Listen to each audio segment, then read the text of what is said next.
오늘 하나님께서 우리에게 주시는 말씀은 신약성경 마가복음 7장 24절에서 30절 말씀입니다. 제가 가진 성경으로 신약 65페이지 마가복음 7장 24절에서 30절까지 말씀입니다. 우리 하나님의 말씀 우리 한 절씩 교독하실 때에 제가 먼저 24절 말씀 받들어 읽겠습니다. 예수께서 일어나서 거기를 떠나 두로 지경으로 가서 한 집에 들어가 아무도 모르게 하시려 하나 숨길 수 없더라.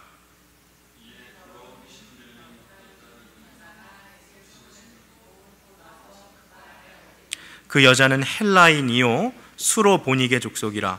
자기 딸에게서 귀신 쫓아 주시기를 간구하거늘.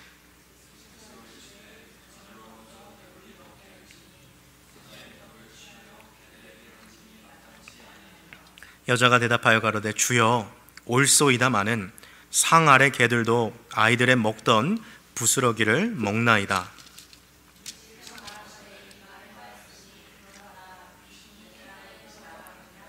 우리 30절 말씀 함께 읽겠습니다. 여자가 집에 돌아가 본즉 아이가 침상에 누웠고 귀신이 나갔더라. 아멘. 반갑습니다. 이렇게 또 새로운 한 주 가운데서 우리 성도님들 영상으로나마 또 이렇게 만날 수 있어서 또 너무나도 반갑습니다. 하나님께서 우리 각 가정 가운데 우리 성도님들 삶 가운데 보호하심과 공급하심의 은혜를 또 새로운 한 주 부어주시기를 주님의 이름으로 축복합니다. 지난 2019년도 6월 7일 서울 용산구 한남동에 있는 한 빵집에 도둑이 들었습니다. 그래서 가게 문이 굳게 닫힌 이 새벽 시간에 들어온 이 도둑이 이 가게에 침입해서 돈을 훔쳐가는 그런 사건이 있었어요. 너무나도 평범해 보이는 이 절도 사건은 아무도 예상하지 못했던 큰 결과를 낳았습니다. 사연은 다음과 같습니다. 빵집에 이 돈을 훔치러 갔던 이 도둑이 이 돈을 훔치고 가게에서 나올 때 아무 생각 없이 그 테이블 위에 올려있는 머핀 하나를 짚고 그것을 먹으면서 나오는데 갑자기 이 먹었던 머핀이 생각보다 너무 맛있는 거예요. 그래서 다시 가게에 들어가서 또 다른 머핀을 가지고 또 그것을 먹었습니다. 그러던 중에 그 머핀 옆에 있는 또 다른 이 쇼케이스의 케이크들을 보니까 너무 먹음직스러운 거죠.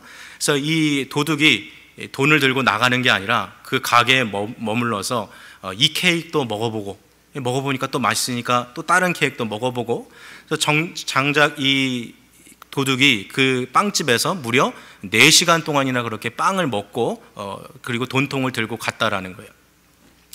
그러니까 다음날 이 범인을 잡기 위해서 CCTV를 확인하던 가게 주인과 이 경찰이 이 CCTV 영상을 보고서 웃음이 빵 터질 수밖에 없는 거죠.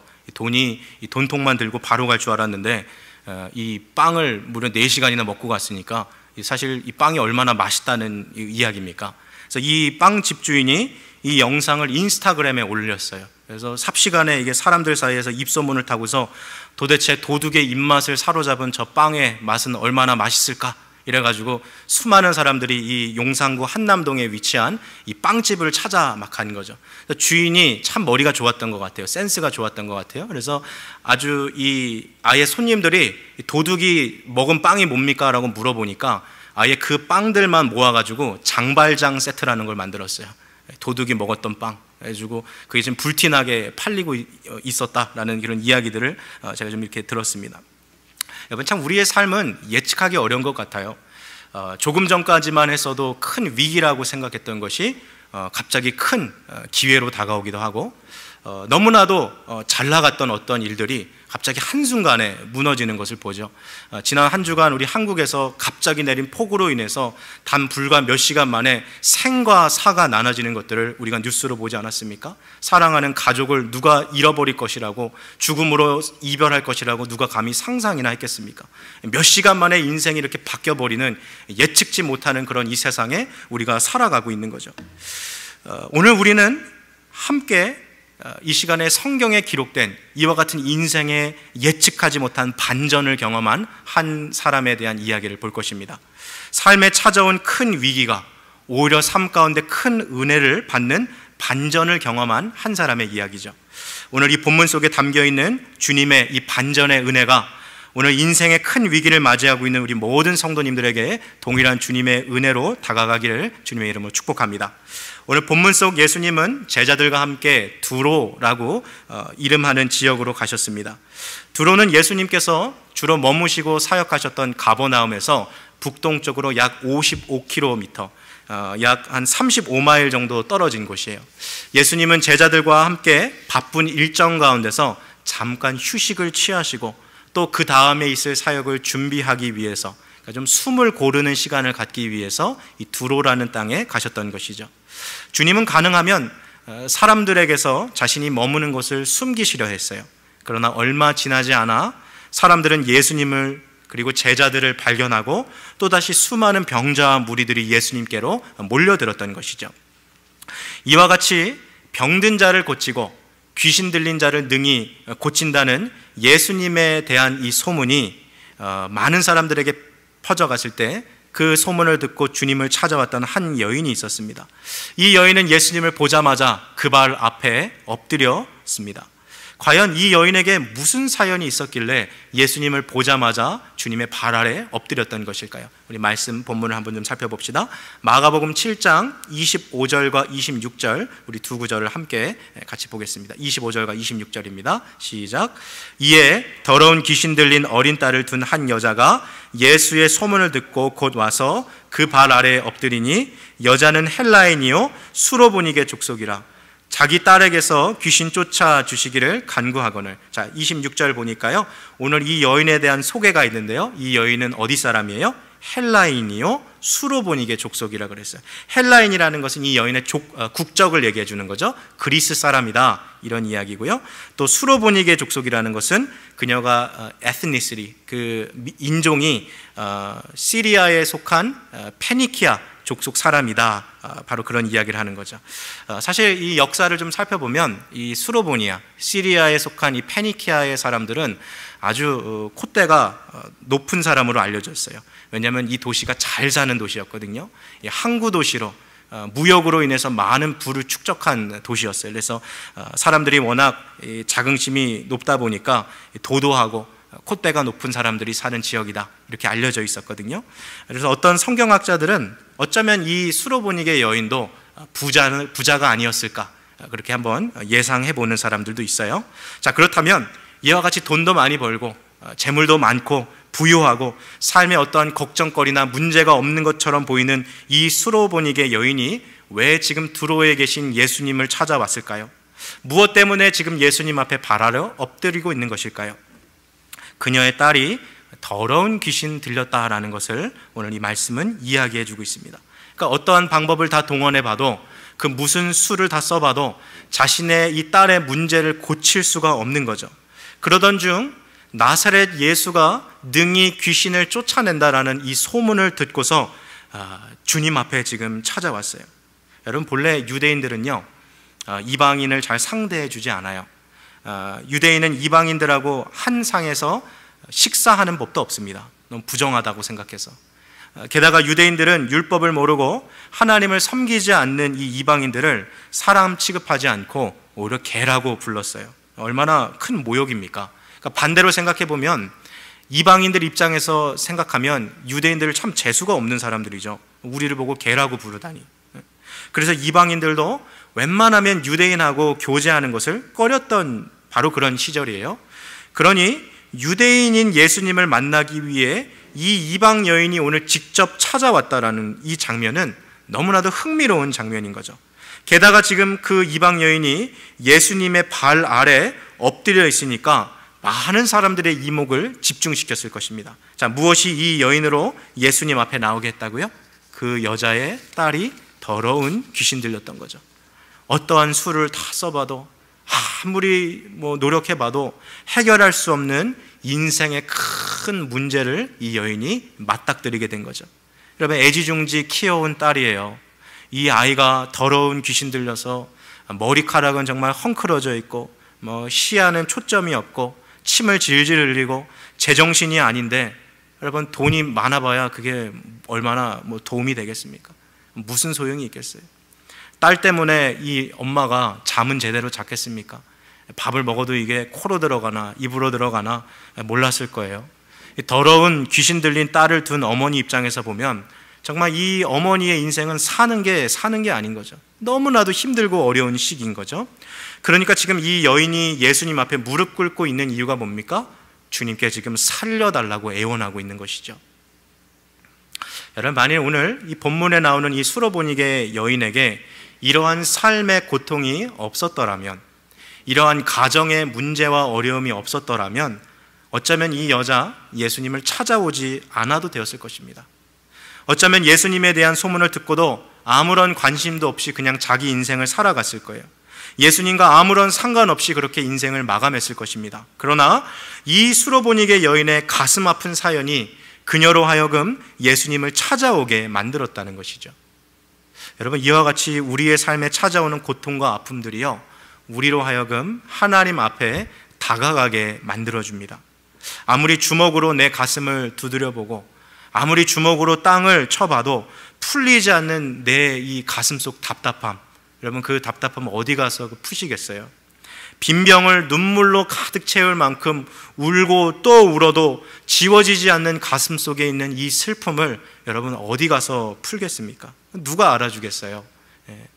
삶의 고통 앞에 우리들은 내 자신의 한계를 느끼면서 절대자이신 하나님을 찾게 되는 것이죠. 여러분, 혹시 우리 성도님들 가운데 지금이 바로 그 어느 때보다도 하나님 앞에 더 가까이 나아가야 할 때를 맞이한 분 계시지 않습니까? 지금 전 세계가 코로나 바이러스로 인해서 정말 고통하고 지금 신음하고 있는 이 시대예요. 여러분, 우린 지금 한 번도 이전에 경험해보지 못한 그런 시대를, 그런 사건을 겪고 있는 거죠. 지금 이 코로나로 인해서 미국의 경제적인 이 타격이 엄청나다 그러죠. 미국 전역에서 코로나 사태로 인해서 직장을 잃어버린 사람의 숫자가 4천만 명이 넘었어요. 여러분, 4천만 명이 얼마나 큰 숫자인가 보면 지난 5월 기준으로 해서 대한민국 국민 수가 총 5,200만 명이거든요. 그러니까 그 중에 4천만 명이 실직을 했다 그러면 대한민국 국민의 대다수가 실직한 거나 마찬가지인 거죠. 이게 엄청난 숫자입니다. 여러분, 한 사람이 직장을 잃으면 그냥 그 한 사람만 고통당하는 것이 아니라 그와 관련되어 있는 그의 가족들이 다 같이 아파하고 힘든 거죠. 그러니까 미국에서 4천만 명이 지금 실직했다라는 것은 우리가 계산하기 힘들 정도로 너무나도 많은 사람들이 지금 아파하고 또 경제적인 어려움을 당하고 있다는 거예요. 코로나 이전에 미국에서 났던 한 통계를 보니까요, 미국 사람들 가운데 living paycheck to paycheck, 뭐냐면 이번 달 일하지 않으면 당장 직장을 잃어버리면 다음 달 먹고 살 돈이 통장에 없는 사람들, 그래서 뭐 크레딧 카드를 긁든지 빚을 져서 살든지 그렇게 살아가야 되는 숫자가 코로나 이전에 통계를 보니까 미국 사람 10사람 중에 7.8명이 나왔어요. 그러니까 미국 사람 10명 중에 8명은 직장을 잃어버리면 바로 빚쟁이가 되는 거예요. 렌트 낼 돈도 없고 돈을 어디서 구해야 되나, 이 크레딧 카드 빚만 막 쌓여가고 막 지금 어린아이를 둔 부모들은 직장을 잃어버리니까 막 전전긍긍하는 거죠. 애들 먹을 좀 음식 살 돈도 없고 식료품 살 돈도 없고. 여러분, 매일 아침이면 학교나 도서관이나 공공기관 바로 앞에서 그 공짜 아침을 타기 위해서 차들이 줄 서 있는 거 혹시 보셨습니까? 지금 막 미국이 너무나도 힘든 상황에 빠져 있는 거죠. 미국만 그런 게 아니라 지금 한국도 마찬가지예요. 실업률이 지난 20년 만에 최고치에 달했어요. 우리 20대 청년들은 그 흔한 알바도 요즘에 구하기가 너무 힘들다 그러고, 직장인들은 불과 몇 달 전에는 상상도 못했던 그런 해고를 당하고 실업자 신세가 된 거죠. 한산해진 길거리에 가게마다 문을 닫고 있고 폐업하는 곳이 막 줄지어서 일어나고 있어요. 다른 가게 주인들도 지금 이를 악물고 버티고는 있는데 지금 이러한 상황이 언제까지 갈지 모르니까 지금 너무 불안해하는 거죠.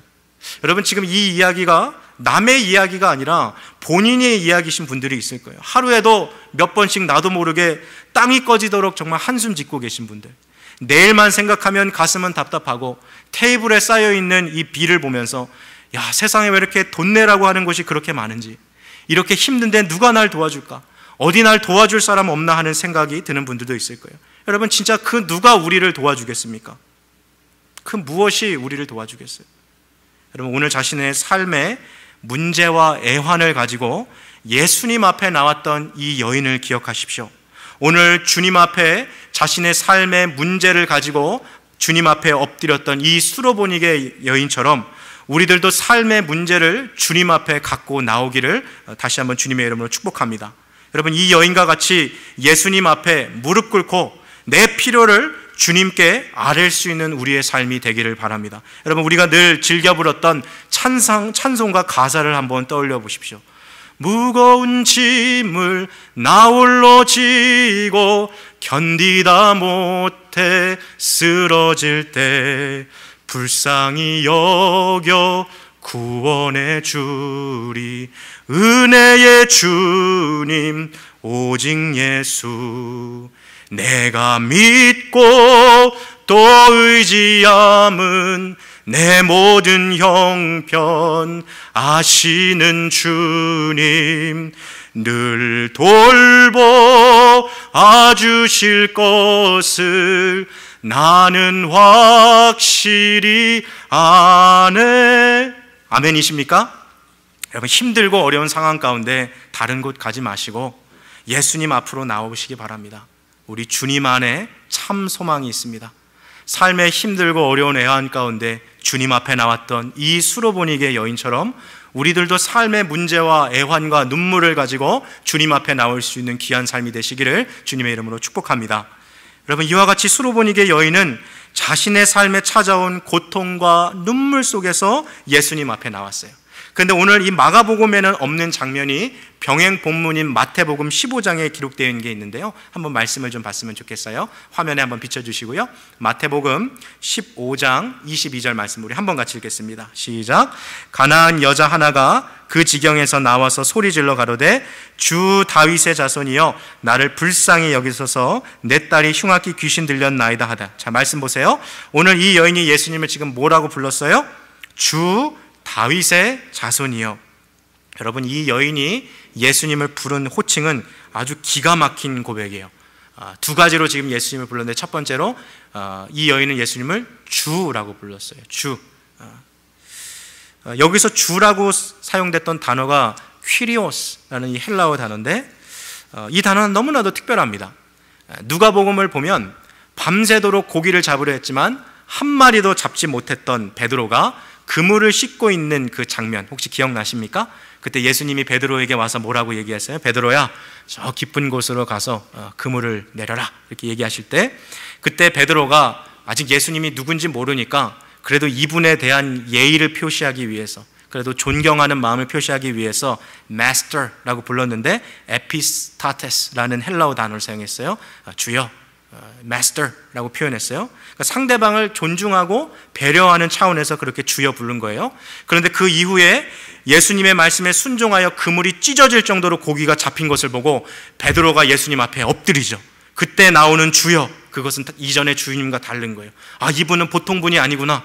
아, 이분은 크신 능력을 갖고 계신 분이구나. 이분은 엄청난 분이시구나 하는 것을 깨달았을 때, 그때 사용했던 단어가 오늘 이 여인이 사용했던 퀴리오스, 주여라는 단어였어요. 그러니까 오늘 이 여인이 예수님을 주님이라고 부르는 것은 지금 내 앞에 계신 당신은 위대하신 분입니다, 당신은 보통 분이 아닙니다 라는 그러한 신앙의 고백이 담겨 있는 것이죠. 오늘 이 수로보니게 여인이 예수님을 호칭한 그 단어가 바로 주님, 퀴리오스라는 단어예요. 그러니까 이 여인에게 예수님은 평범한 인간이 아니었던 거죠. 수로보니게 여인은 예수님을 사실 메시아로 보고 있었어요. 그것을 알 수 있는 또 하나의 증거가 뭡니까? 바로 주 다음에 나오는 호칭이 뭐예요? 다윗의 자손이요라는 호칭이에요. 이 호칭은 예수님이야말로 구약 성경에서 오시리라 예언된 바로 그 메시아 되심을 인정하는 호칭인 거죠. 여러분, 마가복음 6장을 보면 예수님의 고향 나사렛 사람들도 주님을 배척했어요. 마가복음 7장을 보면 당대의 율법을 연구했던 바리새인들과 서기관들도 다 예수님을 배척했어요. 그런데 오늘 본문에 등장하는 이름도 알 수 없는 한 이방 여인이 예수님의 메시아 되심을 온전히 고백하고 있는 것이죠. 그러니까 오늘 이 여인은요, 예수님 앞에 나올 때 믿져야 본전이지, 한번 찾아가 보자, 이게 아니라 분명한 신앙 고백으로 바로 저분이야말로 나의 인생의 문제를 해결할 수 있는 주님이시다, 나를 이 고통 가운데서 구원하실 메시아다라는 그 믿음의 고백을 가지고 주님 앞에 나왔던 거죠. 여러분, 우리에게도 이 여인과 같은 고백이 있기를 바랍니다. 이 여인과 같이 나사렛 예수가 나의 모든 죄를 사하시고 나를 이 세상의 사망과 저주와 고통으로부터 구원해 주실 수 있는 유일한 구원자 되심을 믿음으로 고백할 수 있는 저와 여러분 되시기를 주님의 이름으로 축복합니다. 여러분, 마태복음 15장 22절을 보니까 이 여인은 이 믿음을 가지고 예수님께 와서 엎드리고 크게 소리치며 부르짖었어요. 주 다윗의 자손이여, 나를 불쌍히 여기소서. 내 딸이 흉악히 귀신 들렸나이다. 여러분, 지금 내 사랑하는 딸아이가 귀신 들렸어요. 근데 이 여자가 자신의 딸을 어린 딸이라고 그렇게 마가복음 7장 25절에 이야기하는데, 이 어린 딸이라는 표현이 성경에 또 어디에 쓰였냐면 회당장 야이로가 죽어가는 자기의 딸을 고쳐달라고 예수님께 얘기할 때 내 어린 딸이 죽어가고 있습니다 라고 이야기하죠. 그 회당장 야이로의 죽어가는 딸의 나이가 혹시 몇 살인지 기억나십니까? 12살이었죠. 오늘 이 여인이 자기의 어린 딸을 예수님 앞에 부탁했다는 것은 바로 그와 같이 오늘 미국 나이로 따지면 중학생 1학년 정도 되는 가장 앳된 얼굴을 가지고 가장 어여쁜 그 꽃과 같은 나이의 이 아이가 귀신 들렸다라는 것을 우리에게 이야기해 주고 있는 거죠. 여러분, 눈에 넣어도 아프지 않을 내 딸이에요. 금이야 옥이야 애지중지 키워온 내 하나밖에 없는 딸, 천금만금을 다 주고 이 세상 그 무엇을 다 줘도 바꾸지 않을 내 딸이 더러운 귀신 들렸어요. 정신병자처럼 소리 지르고 헛소리하고 친구들에게는 손가락질 당하고 놀림받고 동네 아이들이 지나갈 때 엄마 없으면 돌 던지고 지나가고 조롱하고. 여러분, 애 엄마 마음이 얼마나 무너지듯 아팠을까요? 여러분, 지금 예수님 앞에 엎드려서 자기 딸을 고쳐달라고, 아니 살려달라고 기도하고 있는 이 어머니의 기도입니다. 이 어머니의 이 부르짖음을 한번 머릿속으로 그려보십시오. 여러분, 세상에 이보다 더 간절한 기도가 어디 있겠어요? 내 딸을 고쳐주십시오. 주 다윗의 자손이여, 내 딸이 흉악히 귀신 들렸나이다. 이 어머니의 이 부르짖음이 우리의 귓소리로 이게 들리는지 모르겠어요. 세상에 정말 이보다 간절한 기도 제목이 없는 거죠. 여러분, 지난 2003년 2월 18일 대구에서 일어났던 지하철 화재 참사 사건 혹시 기억나세요? 당대 좀 엄청난 사건이었죠. 그날 시커먼 연기가 대구 시내를 다 메웠어요. 환풍구와 역사 입구마다 검은 연기가 막 솟구쳤어요. 사건이 어떻게 일어나 봤더니 50대 정신지체 남자가 이 플라스틱 병에다가 휘발유를 담고 이 기차에 타가지고 이 바닥에다가 그 휘발유를 뿌리고 라이터로 불을 붙였어요. 그럼 이 사고로 인해서 순식간에 불이 번졌고 그날 사망자가 192명이나 나왔어요. 선량한 시민이 약 150명 정도 크게 다쳤어요. 이 희생자들의 이 마지막 목소리가 지금도 자료로 남아 있잖아요. 그 부모님한테 전화했던 목소리, 아버지 구해주세요. 문이 열리지 않아요. 숨이 차서 더 이상 전화를 못하겠어. 엄마 사랑해. 이 마지막 목소리들이 있는 거죠. 여러분, 지금으로부터 무려 17년 전에 일어난 사건이거든요. 17년 전에. 여러분, 그러나 세월이 약이라는 표현은 아무한테나 쓰는 건 아닌 것 같아요. 여러분, 시간이 지나갈수록 부모에게 있어서 나보다 먼저 죽어간 자식이 남긴 그 빈자리는 세월이 간다고 해서 없어지는 게 아니라 오히려 더 선명하게 남아있을 때가 있는 것 같아요. 그날 2003년 2월 18일 이 사고로 가족을 잃은 유족 중에 무남 동료, 외동딸을 잃어버렸던 최이식이라는 분이 있어요. 이분이 딸을, 자식이 원래는 안 생기다가 38이라는 늦은 나이에 딸을 봤어요.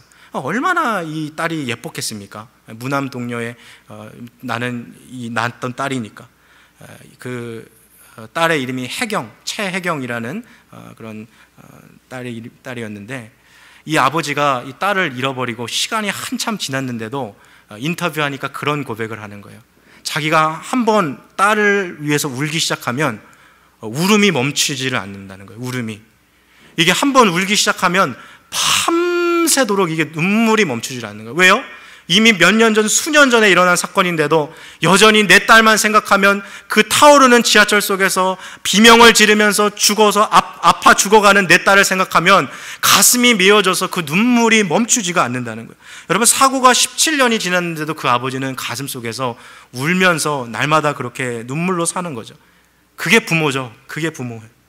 자식이 죽으면 땅에 묻는 게 아니라 부모는 어디에 묻는다 그래요? 가슴에 묻는다 그러잖아요. 부모에겐 자식이란 그의 전부나 마찬가지지 않겠습니까?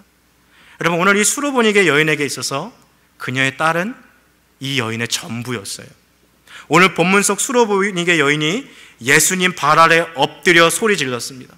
주 다윗의 자손이여, 내 딸이 흉악히 귀신들였나이다. 주님, 내 딸을 좀 고쳐주십시오. 아니, 주님 살려주십시오 하고 부르짖었던 그 목소리가 얼마나 간절한 절규였을까요? 한 마리의 짐승이 총을 맞아 울부짖는 목소리처럼 애절하게 주님을 향해 주여 나를 살려주시옵소서, 주여 내 딸을 고쳐주시옵소서라고 외쳤던 그 부르짐, 너무나도 간절한 거죠. 예수님 말고는 나를 도우실 분이 없다, 예수님 말고는 내 딸을 고칠 분이 없다. 그 믿음이 이 여인에게 있었어요. 주님은 이 여인의 유일한 희망이었습니다. 유일한 소망이었어요. 여러분, 이 절망과 아픔뿐인 이 세상 가운데 저와 여러분에게도 예수님만이 유일한 소망 되심을 고백할 수 있는 이 믿음이 있으시기를 주님의 이름으로 축복합니다. 여러분, 이와 같이 간절하게 기도하면 예수님 들어주실 법도 하지 않아요? 얼마나 간절하게 기도했을까요? 울면서, 울부짖으면서 기도했을 거예요. 그런데 오늘 이 본문은 그 누구도 예상치 못한 예수님의 답변을 기록하고 있죠. 27절 말씀, 마가복음 7장 27절 말씀 우리 다시 한번 같이 읽겠습니다. 시작. 예수께서 이르시되 자녀로 먼저 배불리 먹게 할지니 자녀의 떡을 취하여 개들에게 던짐이 마땅치 아니하니라. 예수님께서는 유대인뿐만 아니라 이방인들도 구원하시기를 위해서 이 땅에 오셨어요. 그러나 3년 반이라는 아주 이 짧은 정해진 시간 속에 예수님이 감당하셔야 했던 사역의 주된 대상은 이방인이 아니라 유대인이셨어요. 그래서 주님은 여기서 자녀로 먼저 배불리 먹게 할지니라고 말씀하시며 자신의 사역의 우선순위가 유대인들에게 있다는 것을 말씀하셨어요. 그래서 마태복음 15장 24절을 보면 화면으로 한번 보여주시고요, 이렇게 주님이 말씀하시죠. 예수께서 대답하여 가라사대 나는 이스라엘의 집에 잃어버린 양 외에는 다른 데로 보내심을 받지 아니하였노라. 주님이 이렇게 말씀하셨어요. 자, 그런데 우리가 이 본문을 보면서, 오늘 마가복음 이 본문을 보면서 두 눈이 휘둥그레지게 하는 표현이 있어요. 오늘 예수님께서 이 여인을 뭐라고 부르셨습니까? 개라고 부르셨어요. 개라고. 그럼 물론 이것이 이 당시에 유대인들이 이방인을 향해서 부르던 일반적인 표현인 것은 맞아요. 예수님께서도 이 수로보니게, 이 이방 여인을 개라고 부르신 거죠. 어떤 성경학자들은요, 이걸 좀 이렇게 무마시키기 위해서 예수님이 말했던 그 개랑 유대인들이 사용했던 개랑 단어가 다르다, 그들이 사용했던 단어는 들개, 아주 방황하고 있는 아주 거친 들개고, 예수님이 말한 이 개는 주인이 아주 예쁘게 살피는 그런 애완용 개를 말한다 하면서 이렇게 이야기하거든요. 근데 저는 아무리 그런 해석을 들어도 제가 만약에 이 여인이었다면 기분 나빴을 것 같아요. 그렇지 않겠습니까? 아니, 사람이 버젓이 눈앞에 있는데 나를 보고 개라고 부른다니, 이거 얼마나 기분 나쁜 말이에요. 그렇다면 왜 예수님께서 지금 이와 같이 이 지금 간절한 이 마음 가운데 있는 여인을 자극하고 있는 걸까요? 여러분, 예수님은요, 이 여인의 마음속의 태도와 자세, 그 안에 숨겨져 있는 믿음이 정말 진실한 믿음인가, 이 여인이 가지고 있는 믿음이 굳건한 믿음인가, 그걸 지금 이 여인의 믿음을 시험, 테스트하고 계신 거죠. 여러분, 신앙생활 하다 보면요, 시간이 갈수록, 신앙의 연수가 더해 갈수록 한 가지 깨닫는 사실이 있는데, 그게 뭐냐면 하나님이 우리의 기도를 그렇게 빨리 응답해 주시지 않는다는 사실을 깨닫게 돼요. 아니, 어쩌면 그 기도의 제목이 간절하면 간절해질수록, 간절함이 더해질수록 이 기도가 응답이 더디다는 것을 여러분 우리가 느낄 때가 얼마나 많습니까? 내가 볼 때는요, 지금 기도 응답해 주시는 것이 적기예요. 하나님, 기도 응답해 주시려면 딱 요 타이밍입니다. 이거 놓치면 골든타임 지나갑니다. 지금 이때 딱 해주셔야 됩니다 하는데 하나님이 전혀 무응답으로 하실 때가 많다는 거예요. 여러분들, 이게 참 우리 한국 사람은요, 이 기질이 막 빨리빨리 기질이 있지 않습니까? 그러니까 기도할 때도 하나님 빨리 회복시켜 주시옵소서, 빨리 고쳐 주시옵소서, 빨리 응답해 주, 이렇게 기도할 때가 너무나도 많다는 거예요. 한국 사람이 이 기질이 막 이 빨리빨리 기질이 있어서, 여러분, 한국이 한때 인터넷 세계에서 제일 빨랐던 나라라는 거 알고 계세요? 지금 뭐 더 빠른 나라들도 있지만, 그래도 요즘에 모바일 데이터는 여전히 한국이 제일 빠르잖아요. 여러분, 한국 사람들은 이 빠른 거를 추구해요. 그래서 요즘에 한국은 저녁에 이 인터넷으로 물건 주문하고 자도 다음날 새벽에 보면 아파트 문 앞에 나와 있는, 세상에 여러분 이런 나라가 어디 있습니까? 이 한국 사람들이 빠른 거를 너무 좋아하니까 어떤 이야기 들어보면 뭐 중국집에 짜장면 시켜놓고 5분도 안 돼서 전화해가지고 왜 안 와요? 막 그러니까 중국집 사장님이 출발했습니다. 여러분, 한국 사람들이 보는 정말 구체적인 3대 거짓말 안에 드는 게 중국집 사장님이 지금 출발했습니다 라고 우스갯소리가 나올 정도로 우리는 모든 것을 빠른 것을 선호한다는 거예요. 자, 그런데 이러한 경향이 우리 신앙생활에도 그대로 이어지는 것 같아요. 기도하고 얼마 못 가서 돌아서서 하나님 앞에 딱 나와가지고 하나님, 내가 주문한 거 왜 안 줘요? 하나님 왜 안 와요? 이 기다리는 시간이 너무 짧을 때가 있는 것 같아요. 여러분, 기도할 때 빨리 해결해 주세요. 하나님 빨리 고쳐주세요. 빨리 응답해 주세요. 물론 우리가 지금 상황이 간절하고 애절하고 하다 보면 그렇게 기도할 수밖에 없는 상황들도 있어요. 그런데 이렇게 기도하는 가운데서도 왜 하나님은 우리의 기도를 곧바로 들어주지 아니시고 빨리 응답해 주지 아니하시고 이렇게 더디게 주님께서 기도 응답을 해 주시는 걸까요? 아니, 하나님, 지금이 정말 골든타임인데, 지금이 기도 응답의 적기인데 왜 하나님께서 이렇게 지체하시고 안 도와주시고 이렇게 더디 기도 응답해 주십니까? 이런 질문 혹시 가져본 적 있지 않으세요?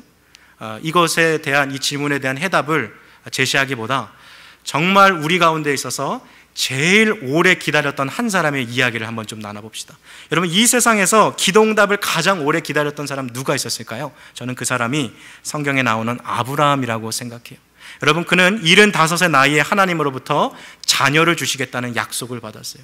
75세의 노인에게 주님이 찾아오셔서 내가 너에게 자녀를 주겠다, 너의 씨를 통해서 온 천하 만민이 복을 받을 거라 말씀해 주셨거든요. 자, 근데 1년이 지났어요, 2년이 지났어요, 3년이 지났어요, 5년이 지났어요. 아이가 생깁니까? 안 생깁니까? 안 생기는 거예요. 10년이 지났어요, 20년이 지났어요. 이제 막 80대, 90대가 넘어가는데도 아이가 생겨요? 안 생겨요? 안 생기는 거죠. 10년, 20년이 지나도 그의 아내 사라가 입덧 한 번 한 적이 없어요. 이 얼마나 참 기다리기 힘든 일입니까? 그러니까 아브라함이, 여러분, 얼마나 참고 또 참았겠어요.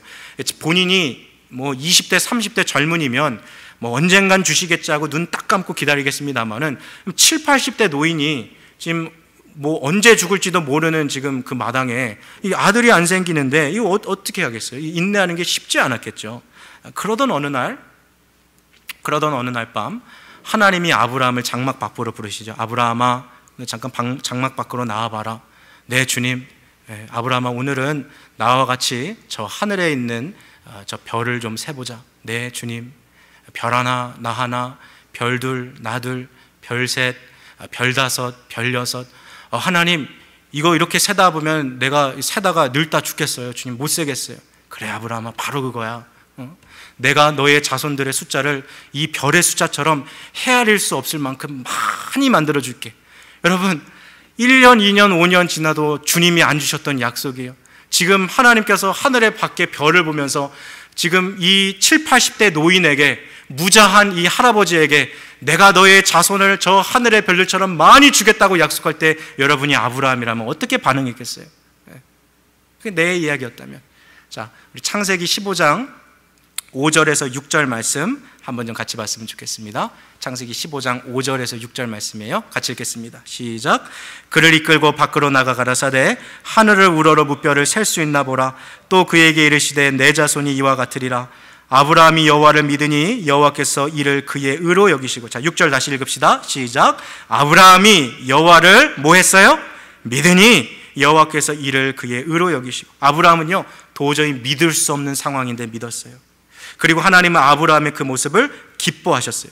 이 6절에서 아브라함이 여호와를 믿으니 여호와께서 이를 그의 의로 여기셨다는 말은 하나님이 아브라함을 보고 그래, 됐다, 됐어. 하나님이 고개를 끄덕끄덕이셨다는 거예요.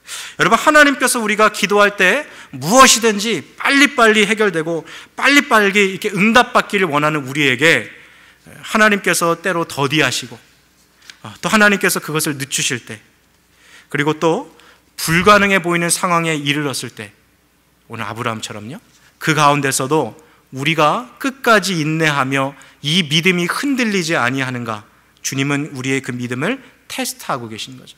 여러분, 오늘 이 본문의 이 여인은 얼마나 간절합니까? 하나밖에 없는 딸, 주님 빨리 고쳐주세요. 주님 빨리 이 귀신이 쫓아가게 해주세요. 주님 하실 수 있잖아요. 왜 이렇게 능력이 충만하신 주님이 왜 이렇게 뜸을 들이세요? 얼마나 애절한 마음이었겠어요. 그러나 주님은 이 여인의 믿음이 진실한가를 보기 원하셨어요. 그녀의 믿음이 정말 굳건한 믿음인지 시험하셨어요. 이와 같이 주님은 오늘 이 시간에도 우리 각 사람 마음속에 있는 믿음이 진실한지 보기를 원합니다. 그래서 저는 오늘 오래된 간절한 기도, 너무 오랫동안 기도했는데 여전히 이루어지지 않는 기도하시는 분들 있죠. 그래서 이제 기도를 포기해야 되나 하는 그 분들에게 다음과 같은 말씀을 드리고 싶어요. 한번 좀 따라해 볼까요? 기대하며, 다시요. 기대하며 기도하고 기다리자. 기대하며 기도하고 기다리자. 처음에 기도할 때는 어때요? 내가 이 기도를 하면 하나님이 반드시 들어주시겠지. 기도에는 꽝이 없다 그랬으니까, 기도에는 무효표가 없다 그랬으니까 기도하면 하나님 반드시 들어주리라. 기대하는 마음으로 기도하는 거예요. 그리고 나서 기도했으면 뭐 해요? 이제 믿음으로 계속해서 주님 기다리는 거예요. 여러분, 중국집 사장님 전화하듯이 하나님 왜 안 줘요? 이렇게 인내심 없이 하는 것이 아니라 믿음으로 주님이 내 기도에 응답해 주실 것을 기다리는 거예요. 여러분, 오늘 이 여인이 믿음이 진실한가 보기 원하셨던 주님께 그녀는 다음과 같이 얘기했어요. 28절 말씀, 오늘 본문 말씀 한번 같이 봤으면 좋겠습니다. 마가복음 7장 28절, 이 여인의 대답입니다. 함께 같이 읽겠습니다. 시작. 여자가 대답하여 가로되 주여 옳사이다마는 상 아래 개들도 아이들의 먹던 부스러기를 먹나이다. 이게 지금 무슨 말이에요? 네, 주님 맞아요. 저는 유대인들이 무시하는 보잘것없는 그런 개와 같은 이방 사람이니요. 그러나 주님께서 나를 단단히 붙들어주지 아니하시면, 주님께서 나를 긍휼히 여겨주지 아니하시면, 주님께서 나에게 자비를 베풀어주지 않으시면 나는 끝입니다. 내가 비록 이방 사람이긴 하나 나 역시 천지를 주관하시는 주님께서 베풀어 주시는 자비를 먹어야지만 살아갈 수 있는 존재 아니겠습니까? 너무나도 멋진 고백을 이 여인이 했던 거죠. 자, 이와 같은 믿음의 고백을 한 이 수로보니게 여인에게 예수님께서 드디어 29절에 다음과 같은 기도의 응답을 주십니다. 29절 말씀 우리 한번 같이 읽겠습니다. 시작. 예수께서 가라사대 이 말을 하였으니 돌아가라, 귀신이 내 딸에게서 나갔느니라 하시매. 자, 여기 29절 보니까요, 예수님께서 가라사대 이 말을 하였으니라고 되어 있는데요, 이게 뭐라면 제대로 말했다. 너가 제대로 말했어. 주님의 이 마음에 딱 맞는 말을 하는 거죠. 예수님은 이 여인의 이 대답을 통해 비록 자신이 이방 사람이지만 그 역시 예수님의 은혜를 받지 않고는 살 수 없다라는 그녀의 굳건한 진실된 믿음을 보았던 거죠. 자, 믿음의 결과가 무엇입니까? 오늘 마지막 구절 30절입니다. 같이 읽겠습니다. 30절 말씀 시작. 여자가 집에 돌아가 본즉 아이가 침상에 누웠고 귀신이 나갔더라. 여러분, 이 여인이 예수님에 대한 믿음이 확고했다는 것을 보여주는 또 다른 증거가 오늘 30절에 있어요.